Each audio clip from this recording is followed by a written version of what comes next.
pas le boire dans la télé électrique. Le carte magique, manager sera un roi de l'énigme. Il sait comment prendre les statistiques. Salut la team Sorar, j'espère que vous êtes en forme. On se retrouve pour une 65e projection de galerie hebdomadaire et ça sera celle de l'ami Jeff. Vous allez voir, il a une galerie plutôt bien construite, très orientée MLS à l'heure actuelle, mais avec des projets en tête pour la saison prochaine. C'est ce qu'on va essayer de voir dans cette vidéo. Comment faire pour attendre patiemment son heure? Quels seraient les prix potentiels en août, en septembre pour les in-season? Je vais vous donner l'exemple avec son équipe de cœur, c'est-à-dire Marseille. C'est parti. Voici donc la galerie de l'ami Jeff. Ici, il a une galerie de 447 €, 241 cartes. C'est assez conséquent pour une moyenne par carte de 1,85. C'est assez faible.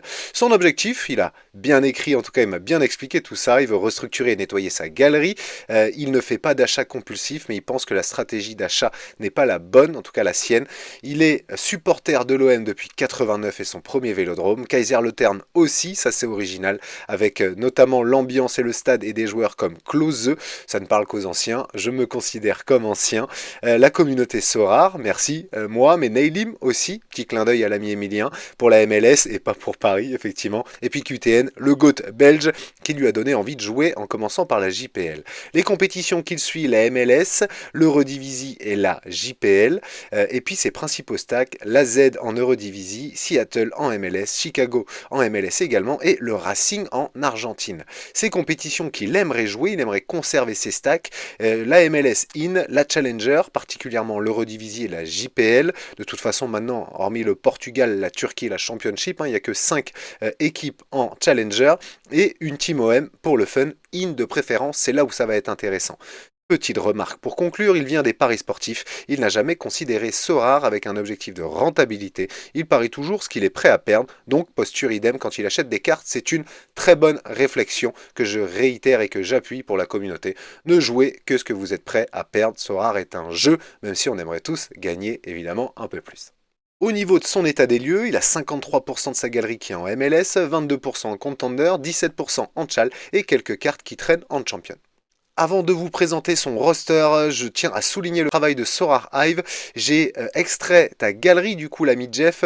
Je trouve que c'est hyper quali et de plus en plus quali. Alors ça demande de retoucher, d'enlever des points, etc. Pour bien faire les choses propres. Mais je prends le temps de le faire et je trouve ça canon. Voici en tout cas tous tes joueurs. Moi c'est comme ça que j'ai travaillé ta galerie. J'ai vraiment filtré. Les prix sont de plus en plus justes. Bravo. Parce que quand c'est une carte classique, on a bien le prix classique. Quand c'est une carte in, on a bien le prix in. Donc c'est hyper juste et puis toutes les infos, elles sont primordiales bien entendu pour bien construire sa galerie, bien faire un état des lieux. Donc merci et en plus les petites photos que tu as rajoutées, je trouve ça plus qualitatif. Donc j'ai vraiment construit ta galerie fort de cette extraction de galerie sur Sorar Hive. Ça demande quelques petites manipulations sur Excel mais franchement rien de méchant. Donc bravo Sorar Hive et voici Jeff ta galerie. Au niveau de ton roster, du coup, j'ai construit 3 équipes MLS In. J'imagine que c'est comme ça que tu fonctionnes aussi. C'est plutôt très bien équilibré. Tous les joueurs, évidemment, qui n'apparaissent pas comme d'hab, ce sont des joueurs que je vends, mais t'as pas beaucoup à vendre en MLS In. C'est plutôt bien fait. En MLS classique, j'ai quand même gardé 3 équipes. Je m'interroge sur la dernière, mais quand je vois qu'elle coûte 9 €, je me dis, allez, vas-y, kiffe avec au moins cet été. Ça te rapportera de l'essence. C'est ce que je mets là. Je garde quand même tes MLS classiques parce qu'il y a pour 53 € en tout. Je pense que tu peux gagner quand même de l'essence tout l'été, crafter une carte ou deux intéressante. Voilà, on n'est jamais à l'abri non plus d'une surprise. Donc voilà, moi je garde franchement tes classiques, j'irai pas m'en débarrasser tout de suite, sinon tu vas t'ennuyer cet été. Au niveau de ta Challenger, j'ai pas gardé les stacks complets, j'expliquerai pourquoi, mais j'ai quand même gardé une grosse partie, histoire d'être à 3% dans tes collections. Donc j'ai gardé ton stack AZ comme on voit ici, j'ai gardé également ton stack Racing, alors tu as moins de cartes du Racing, mais j'ai quand même gardé les joueurs plus quelques autres joueurs, il me semble, d'autres clubs, mais en tout cas notamment Marquezine, que j'ai gardé le gardien de Boca, parce que je me dis que ça peut te permettre aussi de jouer des compètes spéciales ou de l'Arena potentiellement. J'ai fait la même chose avec Salinger que je garde à 2 € pour l'année prochaine. Tu as aussi le gardien coréen ici, évidemment, que je garde qui est en saison. Et puis, voilà, je te carte quelques joueurs. Je l'ai noté ici, hein, c'est bien pour l'Arena et potentiellement l'été, parce que tu as des joueurs qui jouent, bien entendu, dans ce roster-là. Donc, pour l'Arena, je te garde Marquezine en gardien. Ici, Wang In-jae que tu peux aligner aussi. Ça te fait, voilà, potentiellement 2 Arenas aussi à jouer cet été pour aller chercher de l'essence. Comme je te l'expliquais, si c'était moi, je ne garderais pas les stacks complets, mais seulement quelques joueurs pour avoir 2-3%. Je pense pas qu'il faille s'enquiquiner à aller chercher 4-5%, sauf si on est un grand fan du club. Ça sera peut-être le cas pour Marseille, on verra. Mais en tout cas, j'irai pas chercher les 5%. Pour moi, c'est vraiment l'XP de tes joueurs qui va faire la diff. Et puis, comme tu as des stacks, effectivement, je suis pas un grand fan des stacks, moi. Il faut vraiment un alignement de planète pour que l'AZ gagne par exemple 4-5-0 sur un week-end et que le PSV ne le fasse pas, ou que l'Ajax ne le fasse pas, ou encore que Bruges ne le fasse pas. Donc voilà, je trouve que c'est trop risqué par rapport à ce que ça coûte. Tu as de belles cartes en chal et en contender, mais pour préparer ta saison pro, moi je garderai que quelques cartes pour l'Arena ou qui fait les spéciales cet été. Donc c'est vraiment dans ta contender que je viens faire le tri en ne gardant que ces joueurs-là. Là où c'est intéressant, et je vais vous montrer quelques exemples ensuite, c'est que je t'ai mis l'exemple des joueurs de Marseille l'année dernière en septembre, donc le prix en in-season, pour que tu te rendes compte que ce que ça coûte tout simplement. Parce qu'aujourd'hui, avec le tri que je t'ai fait, j'ai un total de galerie à 240 euros, ce qui fait que je peux me permettre de te vendre 165 euros. J'ai bien enlevé 20%, d'accord? Donc 165 euros, ça ne te permettrait pas, je dis pas parce que j'ai inclus des Greenwood qui coûtaient 100 euros, donc il faudra peut-être faire 100 Greenwood, hein, bien entendu, mais ça ne te permettrait pas d'avoir effectivement ce stack Marseille comme je l'ai mis là. Cependant, je l'ai mis en septembre parce qu'en août c'est un peu plus cher, on est au-dessus des 300 euros si tu les prends directement. Tu as aussi le choix d'attendre octobre. Octobre, on divise quasiment par deux, presque pas, mais par deux le prix justement de ce stack-là. Donc je t'ai mis les deux gardiens en classique, on va attendre aussi les annonces de Sora avant de dégainer, mais normalement ça devrait rester comme ça avec une carte classique et 4 cartes in-season dans le roster. Et tout le reste, je te l'ai joué en in-season.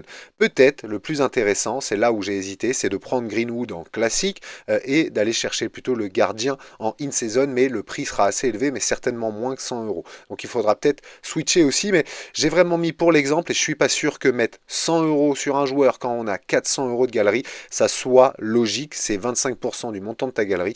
Donc voilà, moi j'irai pas, mais je l'ai mis à titre indicatif. Maintenant, vous allez me dire les amis, qu'est-ce qu'il faut faire? Est-ce qu'il faut vendre tout de suite justement les joueurs que je te préconise? Eh bien, la réponse plutôt à cette question, c'est que oui, vendez les joueurs qui performent actuellement en MLS ou en contender. Je vous donne un exemple. C'est l'exemple du Hongrois Daniel Saloy qui est actuellement à Sporting Kansas City en MLS. Regardez ses derniers matchs ici où du coup il est décisif très régulièrement. Sur les 4 derniers matchs, c'est 3 fois. Donc ça, plutôt intéressant. Et regardez sa courbe ici. Je pense que Kansas aura du mal à aller sur les playoffs. Donc ceux qui avaient Saloy ou qui l'avaient potentiellement acheté très très tôt même, n'hésitez pas à le vendre tout de suite. On sait que c'est un joueur qui est intéressant, hein, Saloy, moi j'aime beaucoup, mais qui est en surperformance, je pense. En tout cas, son club ne va pas vous amener très très loin dans la saison si ça ne joue pas les playoffs. Donc, c'est l'exemple type de joueur qu'on peut vendre dès maintenant pour profiter justement de cette petite croissance de forme. Et évidemment, on n'est pas à l'abri qu'il continue à performer et que sur 10 matchs, il mette des buts, mais c'est quand même peu probable. Donc, ça, c'est un exemple typique de joueur qu'on doit vendre. Autre exemple, je vous montre, je l'ai en double ici, il y a Zabarni, il y a des rumeurs de transfert évidemment au PSG, ce qui fait que si on va voir sa courbe, bon déjà c'était très fort hein, sur la fin de saison comme on le voit là, mais si on va voir sa courbe, regardez, profitez aussi des rumeurs de transfert, moi je me pose la question d'en vendre au moins un comme j'en ai deux, en plus si ça va au PSG, on sait qu'il n'y a pas de show qui va rester, Marquinhos qui devrait rester, donc ça sera dans la rotation, très dur à prédire, vous n'êtes pas à l'abri de prendre des clims aussi avec lui, donc moi je pense en vendre notamment pour profiter justement de ces rumeurs de transfert sur lui. Autre exemple avec Kerem Aktürkoğlu qui est quand même l'un des GOAT, je trouve moi du côté de Benfica au niveau du scoring, capable d'aller chercher de très bons scores et d'être décisif très régulièrement. Il a été encore meilleur, hein, si je dis pas de bêtises, sur le début de saison comme on le voit là. Donc on est sur un joueur qui est plutôt quand même très intéressant et regardez son prix, off public 5,75 ici. Alors là c'est la spéciale pour la Coupe du Monde des clubs, donc je la compte pas, mais là on est sur un joueur potentiellement qu'il faut garder. Pourquoi? Parce que ça peut vous être utile si jamais vous jouez la Coupe du Monde des clubs ou en tout cas même le mettre en arrêt. Arena, mais surtout, voilà, 5 € pour ce joueur-là. Si ça redémarre la saison comme ça l'avait fait la saison dernière, bon, ici, pardon, avec des phases comme ça hyper intéressantes, on est un joueur qui va certainement pumper courant juillet, août. Donc là, c'est trop tôt pour vendre. Conservez bien entendu ces joueurs européens que vous trouvez qualitatifs et qui sont pas à l'abri soit d'être transférés, soit de cartonner aussi. Donc ceux-là, évidemment, ne les vendez pas à la hâte. Vous risquez de perdre un peu d'argent. Attendez plutôt mi-juillet où ça recommence logiquement à grimper, voire même début août, voire si ça débute la saison et que c'est plutôt bon, fin août, étant donné que la hype sera intéressante. Donc voilà, 3 exemples de joueurs pour lesquels c'est intéressant de vendre ou pas, comme on le voit ici avec le Turc.